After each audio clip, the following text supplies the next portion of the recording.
no me acuerdo, 10 al algo, y te sale el número con 1, porque hay una dilución que usar. Antes, entonces el EDTA es muy importante porque tenías que hacer. Ahora no, ahora metes una máquina, metes un espectrofotómetro, una longitud de onda, metes tu gotita, apretas un botón y la máquina te lo saca todo. Entonces, antes no, antes tenías que tener un buen técnico para que te lo haga. Así nada más nadie te lo hacía porque esas máquinas no eran. Ahora no, las máquinas han bajado de precio. Todas las veterinarias casi todos ya tienen ya sus máquinas donde determinan. Te saca todo, pones la gotita ¡pum! Y te sale todo. Mantenimiento, haces con la casa comercial, pero no lo hacemos con venta para que te lo cuide, te lo revise cada cierto tiempo, te lo calibre si hay un problema y se acabó. Así como y el NTA lo utilizo bastante ahí. ¿Qué tiene que hacer? Pero los salatos y los demás, ¿qué es lo que hacen? Eliminan el calcio. Y si no hay calcio, no sé. El factor 2 se activa, no hay trombina. Y si no hay trombina, fibrinógeno no puede pasar a fin del asunto. La warfarina, lo que hace la warfarina es no permite que haya contaminación. Eso hace la warfarina. Entonces, Nancy, si no hay vitamina K, ¿qué es lo que se impide?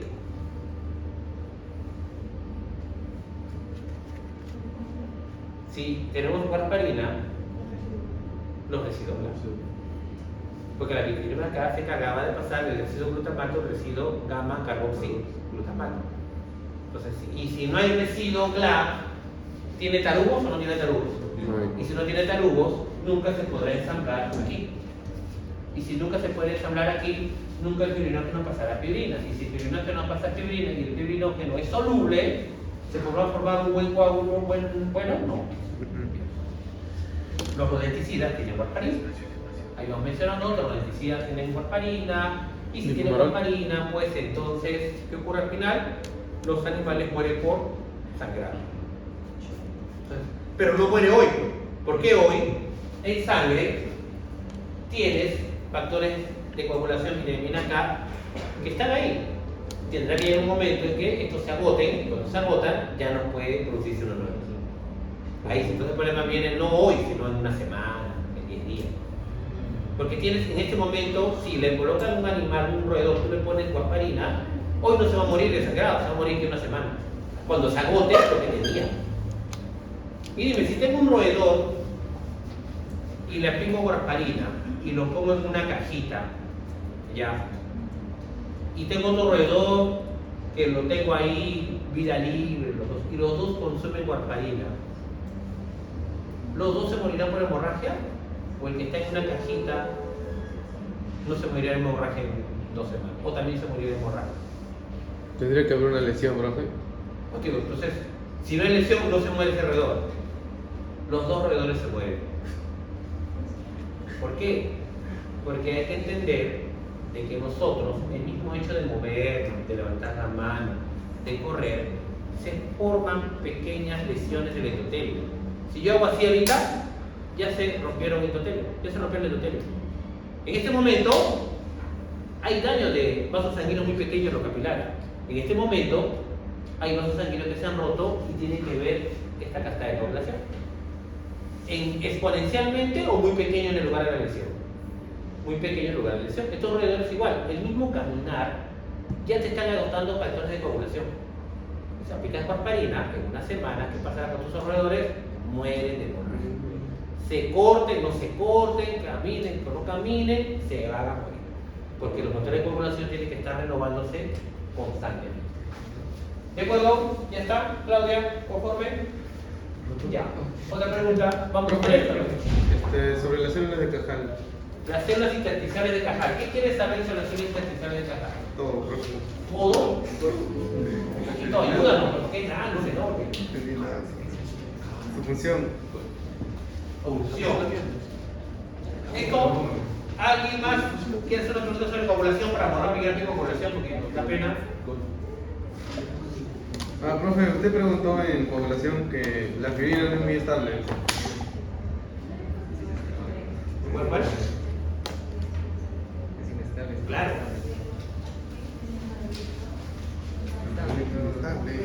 Ya empieza como estable. factor 3 es el factor tisular. Esta es la regulación. Claro. Claro. Es teoría de cargas. Cuéntame, dime. En la coagulación creo que usted dijo que cuando el fibrinógeno pasa a fibrina es inestable. Claro. Y que entra el factor 13 para... Correcto. Para finalizar lo de coagulación, menciona su compañero de que esta fibrina era una fibrina inestable. O sea, se formaban hilos. Este fibrinógeno se transforma en fibrina. Entonces, vamos a poner estable, así. Eso significa que es insoluble, ¿de acuerdo o no? Solo mencionamos que es insoluble. Acá también todos ellos se vuelven insolubles. Son hilos. Pero la atracción entre ella y la otra, porque tiene que haber una atracción, es por fuente de hidrógeno.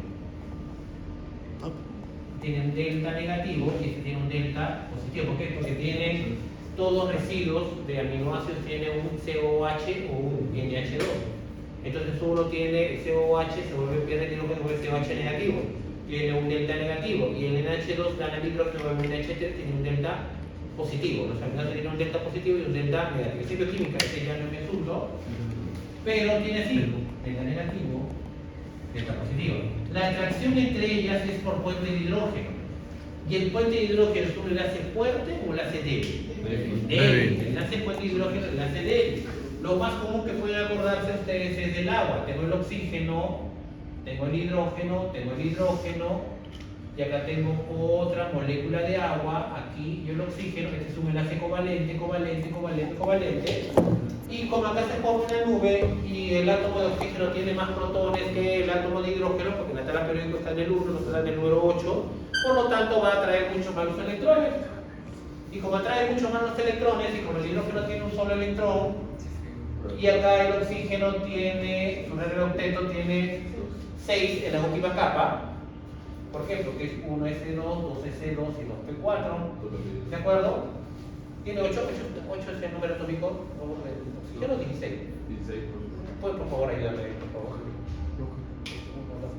Creo que es 8. Por favor. Número atómico. 8, ya estamos bien. Entonces, como tiene... recuerden que está en el segundo nivel de energía. El segundo nivel de energía tiene que llenarlo hasta el P, tiene que llegar a P6. Entonces, ¿cuántos electrones le falta acá? 2. Para llegar a P6 se vuelve un gas noble. Se vuelve un gas noble cuando termina en los P, ¿cierto?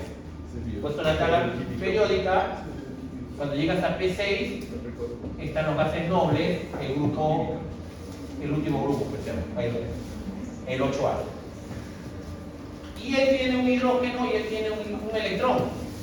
¿Y a él cuántos electrones le faltan? ¿Cuántos electrones le falta a él? Si tiene 2, 4 y tiene uno acá y uno acá, justo le falta 2. Y como este átomo tiene mayor masa que el otro átomo, ¿qué es lo que va a traer más el electrón? Del hidrógeno. Porque es más grande. Y si es más grande, él va a tener tendencia a perder el electrón. Y como tiene tendencia a perder el electrón se acerca más acá. Y si se acerca más, es como que el oxígeno hubiera ganado 2 electrones. Y el hidrógeno hubiera perdido los electrones. Por eso se vuelve este delta negativo y este se vuelve delta positivo. Y si lo haces igualito con el otro, este es un delta positivo. Como hay una diferencia de cargas, hay una atracción. Este es el famoso puente de hidrógeno. ¿Cuál es más fuerte? ¿Un puente de hidrógeno o un enlace covalente? El covalente. Si este es un puente de hidrógeno, son fibrina, son insolubles, pero como su atracción entre ellas no es buena, este coágulo, ¿cómo es? ¿Estable o inestable? Inestable. Si yo quiero coágulo estable, formar una malla de rafia, de hilos, ¿qué enlace tendría que colocarle? Covalente. Este enlace puente de hidrógeno pasa a enlace covalente. ¿Y la fibrina cómo se vuelve? Estable. Quien se encarga de transformar este enlace puente de hidrógeno en enlace covalente es el factor 13 de la coagulación. ¿Y quién activa el factor 13 de la coagulación? La trombina. Esta trombina de acá, es la que activa ¿quién? Al factor 13 que estabiliza la fibrina. Se llama factor estabilizador de la fibrina. No es que lo transforme en puente en enlace covalente, sino no es que lo transforme en fibrinógeno a fibrina, sino que esta fibrina, la atracción entre hilos de fibrina ya no sea por puente de hidrógeno, sino sea por enlace covalente. Una bolsa de fibrina. Ya es una bolsa que puede ocurrir. ¿Está bien? Ya, vamos ahí. ¿Otra pregunta? ¿Células intersticiales de Cajal? Sí, profe. Bueno, vamos a darle preguntas porque 10 minutos más porque ya me sea. Células intersticiales de Cajal. Ya no hay nada más de coagulación. ¿Está bien? Ya nada más de coagulación. Borramos el gráfico de coagulación porque me da falta tiempo.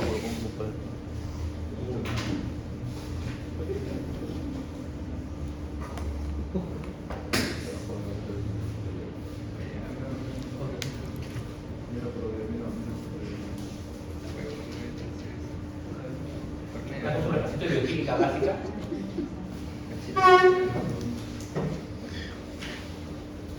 Células intersticiales de Cajal. ¿Dónde encontramos las células intersticiales de Cajal? ¿En qué parte? El estómago muy grande, el intestino muy grande. Es muy grande el intestino. Duodeno, muy grande. ¿Qué parte del intestino?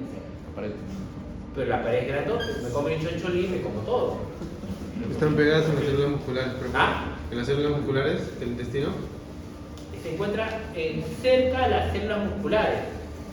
Y las células musculares del intestino, mayormente, excepto el estómago, tiene una capa oblicua, tiene dos capas, como todo el tracto gastrointestinal. ¿Cuáles son las dos capas que tienen todas? Excepto en el estómago, que tiene una tercera capa que es oblicua.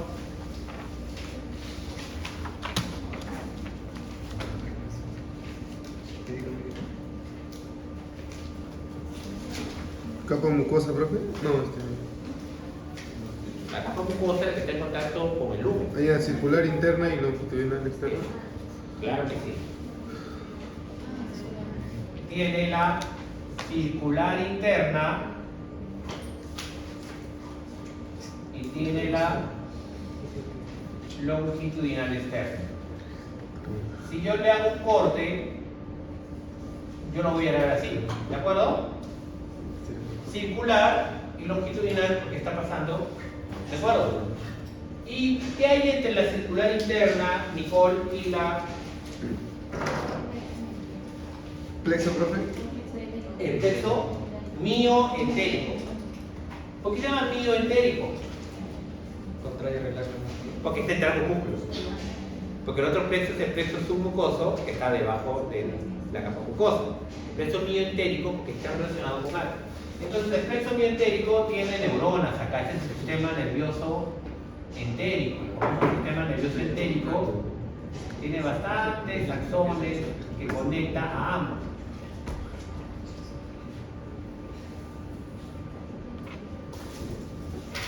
Y si nos vamos al plexo mientérico y sacamos uno de ellos, tendríamos unas neuronitas, dos tipos de neuronas. Unas neuronas al final, que son motoneuronas excitadoras, y hay motoneuronas inhibidoras. O sea, ¿qué liberará la motoneurona excitadora? Acetilcolina y ¿qué más? Sustancia P. Correcto. Acetilcolina y sustancia P. ¿Y las motoneuronas inhibidoras? Noradrenalina, óxido nítrico, ¿se acuerdan? Péptido vasoactivo intestinal. Bien. A ver, ¿por qué le llamamos motoneurona excitadora? ¿Qué cosa?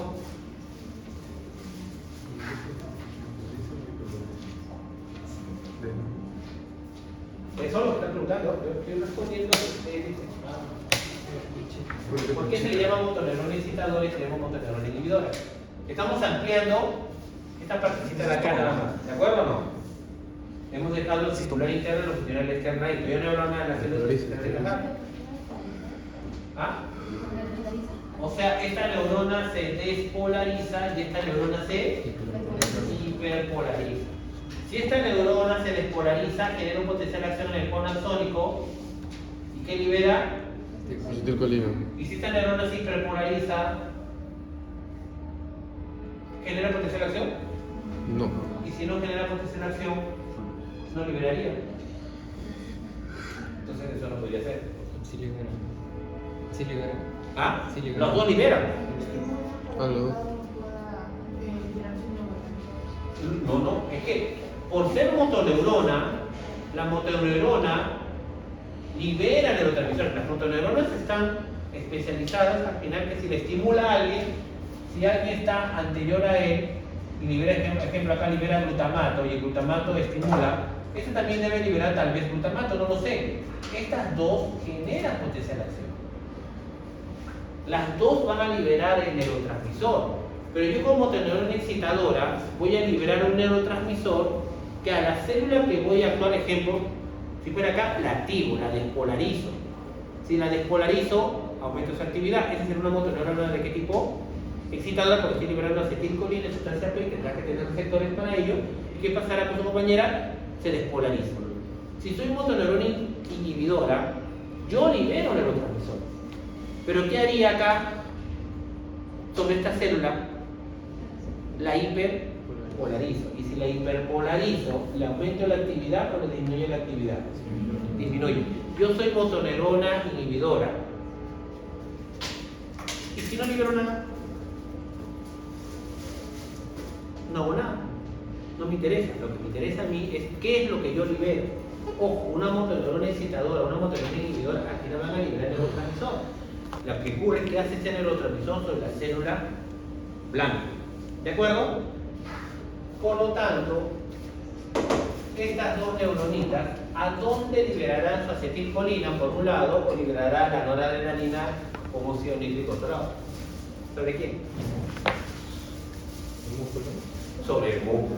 Claro, si el pecho miente está entre ambas capas de músculo, pues tiene que llegar ¿a dónde? Al músculo. Ahora hay que cambiar todo. Por lo tanto, ¿qué hará sobre las células musculares? Cada uno. Si libero acetilcolina, lo que hago es y si despolarizo, ¿qué pasa con el calcio? Ingresa. Aumenta, y si aumenta el calcio, ¿qué hay? Contracción. Y la otra, ¿qué hará? Hiperpolarizo, ¿qué ocurre con la concentración de calcio? Baja, y por lo tanto, ¿cómo se cae el músculo? Es igual, Ciara, ¿es igual a músculo esquelético o no es igual a músculo esquelético? ¿Por qué? ¿Qué dijo, profe? El ejemplo que estamos haciendo ahí, ¿es igual que músculo esquelético o es diferente? No. Pues preguntando a Ciara primero, ¿por qué? Y de esa manera estamos integrando lo de la hiperioridad.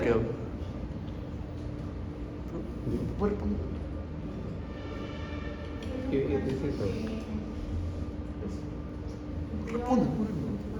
No tiene nada que ver con Profe, porque en el músculo esquelético es todo lo contrario. ¿Cómo es todo lo contrario? O sea, la excitadora relaja y la inhibidora excita. No. No. En la inhibidora no se libera nada. Es que no hay motoneurona inhibidora. Ah. No existe. Al músculo esquelético solo llega la motoneurona alfa que sale de la médula espinal, de la asa ventral, la médula espinal con la asa ventral, sale una motoneurona que lo único que libera ¿qué es? Y cuando se unen sus receptores nicotínicos siempre ingresa sodio y la despolariza y al final que aumenta calcio y que hay contracción. Si yo quiero que un músculo se relaje, simplemente no libera. Y si simplemente no libera, simplemente no se despolariza. Y si simplemente no se despolariza, el calcio no aumenta. Y si el calcio no aumenta, ¿cómo se queda el músculo? Relajado. En el músculo esquelético solo existen motoneuronas de qué tipo? Excitadoras. Mientras que en el músculo liso hay una motoneurona excitadora y hay una motoneurona inhibidora. ¿Y qué está esperando el músculo liso? A ver qué le cae. Si le cae acetilcolina, me despolarizo. Y si le cae óxido nítrico, ¿qué hace? Se hiperpolariza. Es diferente al músculo esquelético. ¿De acuerdo? Por eso siempre se dice que el músculo esquelético es una sinapsis de qué tipo? Excitadora. Porque siempre el músculo esquelético lo va a hacer, lo va a despolarizar. Nunca la acetilcolina lo va a hiperpolarizar al músculo esquelético. Ciara, ¿de acuerdo? Ciara. ¿Conforme? Pero falta eso. Bien, profe. Entonces, cada vez que libera acetilcolina, el músculo se contrae y cada vez que libere óxido nítrico, el músculo se relaja, más o menos así, porque ahí es donde entra en acción las células intersticiales de la Ahí recién podemos hablar de la pregunta, pero si no hacemos los 15 minutos anteriores, lamentablemente no se mete la pregunta. Y las células intersticiales de Cajal, cuando he hecho su gráfico, se encuentran por acá. Tienen sus proyecciones todavía. Está en ambas. Profe, en contacto bastante con el sistema, con el plexo, claro, todos están muy juntitas ahí. Entonces, si están muy pegaditas, ahí debe tener alguna función. Ponemos una célula muscular internamente, imagínense que esta célula muscular le pongo un voltímetro o un microelectrodo para marcar cómo está su potencial de membrana. Le pongo acá un electrodo en la parte interna. ¿Se acuerdan que las neuronas, cuando le colocaba el electrodo, marcaba un valor siempre, ejemplo, menos 70 milivoltios? Cuando están en reposo, ¿se acuerdan que siempre marcaba menos 70, otra menos 75, pero siempre era negativo? Si yo le coloco un electrodo a la célula muscular, este electrodo va a estar negativo, pero va a fluctuar entre dos valores. O sea, va a estar así. Supongamos menos 70, menos 50, menos 70, menos 50, menos 70, menos 50, menos 70, menos 50. En las neuronas siempre está en un valor. En el músculo esquelético siempre está en un valor. Este no es así. ¿Se entiende la idea o no? Siempre está cambiando como olas. En la sube, baja. Así está. Ese es el ritmo eléctrico de base o las ondas lentas. Eso hace las células intersticiales de Cajal. Las células intersticiales de Cajal, es lo que vimos en el gráfico, hace esto. O sea, hace este movimiento. Menos 70, menos 50, menos 70, menos 50, menos 70, menos 50, menos 70, menos 50. Eso lo hace que las células intersticiales de Cajal. Pero llega al umbral o no llega al umbral? No llega al umbral. Pero hay momentos que están más cerca del umbral y hay momentos que están más lejos del umbral. ¿De acuerdo o no? Claudia, ¿cuándo estarás más cerca del umbral? ¿En menos 50 o menos 70?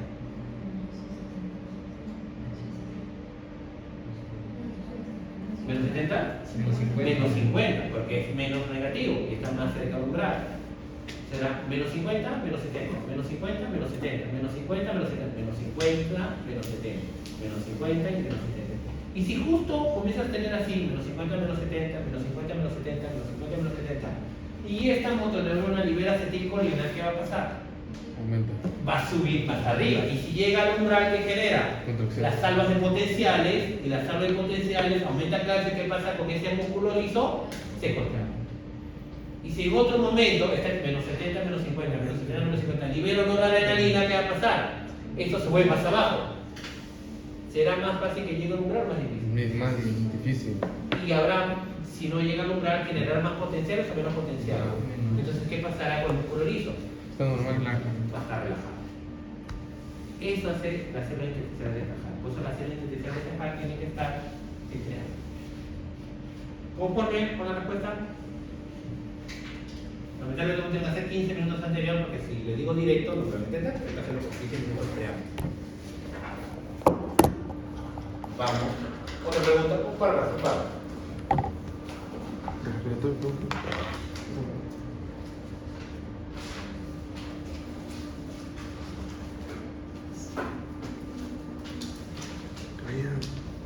Yo creo que deben como voy a creo que sí es. Hay que todo, pero no es nada más. Claro. ¿Sí o no? ¿Sí o no quieren? ¿Son 6 preguntas? Vamos bien, entonces. No, pero